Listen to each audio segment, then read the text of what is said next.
Auburn fans, I have one question for you. Are you really better off without Bryan Harsin? I mean, seriously. I mean, Hugh Freeze, you bring him in, you pay him all this money. He did all this great shit at Liberty. Are you any better with Hugh Freeze than you were with Bryan Harsin? Are you any better today, right now, November 5th, Election Day, coming off a loss to Vanderbilt? And I get it. Hey, Vandy beat Alabama. They played Texas close. They've beaten some good teams. I get it. It's Vandy. They're having a great year. But if you're Auburn, you almost kind of wish you were Vandy at this point. I mean, truthfully. I mean, you're sitting here, for God's sakes, at 3-6. Your best win up until this point is Kentucky? Kentucky? That's your best win up till this point? Yeah, they're bottom of the SEC, by the way. Bottom of the SEC. I mean, good Lord.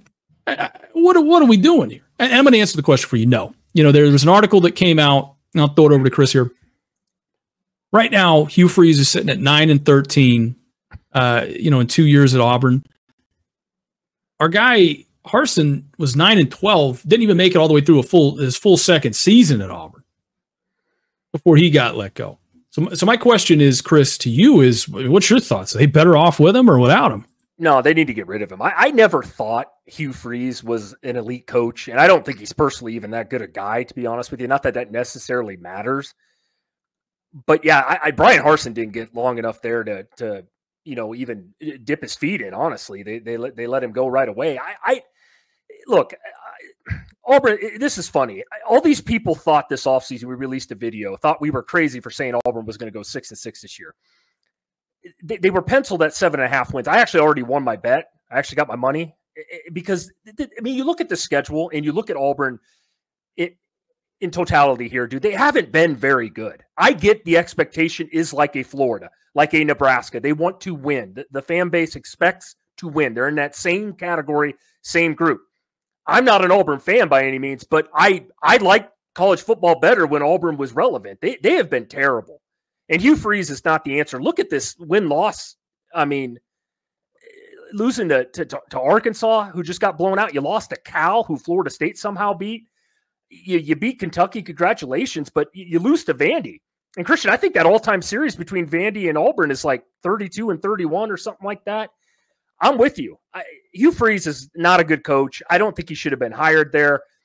And you know why, Christian? They keep starting a guy by the name of Peyton Thorne, and I can't. I know you didn't want me to go down this road, but this clown was never going to be good at Michigan State, and they still keep going back to him.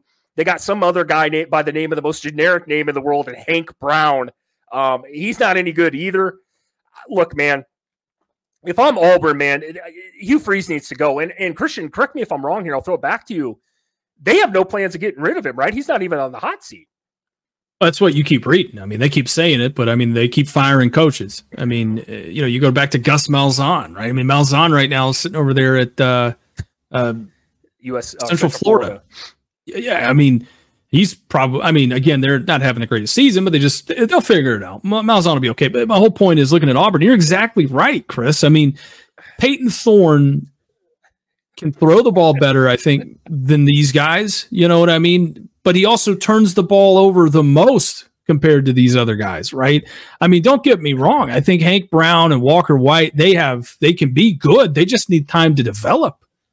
I mean, that's the big thing. You keep trotting these guys out there. It doesn't work. Then what do? You go right back to Peyton Thorne. And when the game matters most, where I hit money was in that Oklahoma game. I think I had Oklahoma. It was like -6.5 or something like that. I remember there was 2-3 minutes left to go in the game. Auburn had the ball. They were driving, and I remember I was on the phone with Chris when this happened. He's like, "Man, don't even worry about it. It's going to be okay. They'll throw a pick six right here. Watch." Not even 20 seconds later, that happened, and that's how they lost the game. I ended up hitting my bet. I was happy, or I think it was like -5.5, some shit like that, whatever it was. The point is, they figure out new ways to lose every week to different people. Again, it was brutal. That Oklahoma, Georgia, Missouri, even Kentucky, that was a brutal stretch. But you can basically sub out Kentucky because you lost to Vanderbilt last week. And I get it. You know, we're going to raise a banner at the end of the year, Vanderbilt, you know, like last year's Mizzou team, the feel good story of the season. But I mean, I would say at this point, Vandy's in a better spot going into next year than, you know, than they are. I mean, especially if Clark Lee comes back. I mean, there's no guarantee that he'll jump ship. Now, I think he should. I think you should cash this in like our boy James Franklin did 10 years ago and go off to a bigger job or better job. But yeah, I mean, if you're Auburn right now, man, it's rough.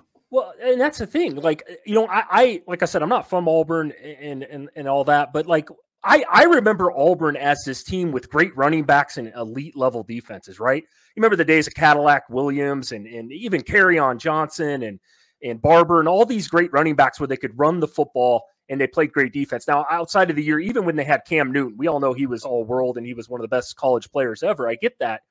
But it's like they've like it's just weird to me anymore that they're this bad. I know it's the SEC, and I agree it's hard as hell there, and I get that it's toughest conference in America.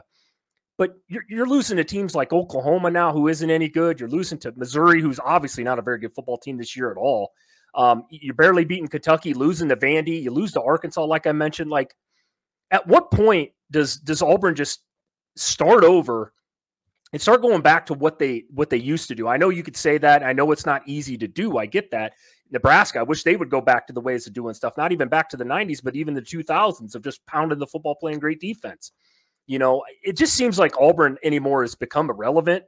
And I know that's going to piss off their fan base. You guys can drool over your keyboards and type in the comments section. I don't care. But, I mean, they just haven't been any good, Christian. I mean, it's been year after year after year. And I miss, like I said, to start this off, Auburn being a good team in college football. It made college football more interesting. Just like, you know, Miami being good this year has been great for college football, right? I could say the same thing about Florida, you know. It's just weird anymore that this is where we're at with Auburn football. And, you know, some of their fan base this year saying they were going to, you know, that video we put out saying they were going to win 8, 9, 10 games, pencil them in the 12-team playoff. You got to be out your mind, man. Like, I get it. Everybody has delusional fans, but Auburn fans seem to be way up there too on the list as well, Christian.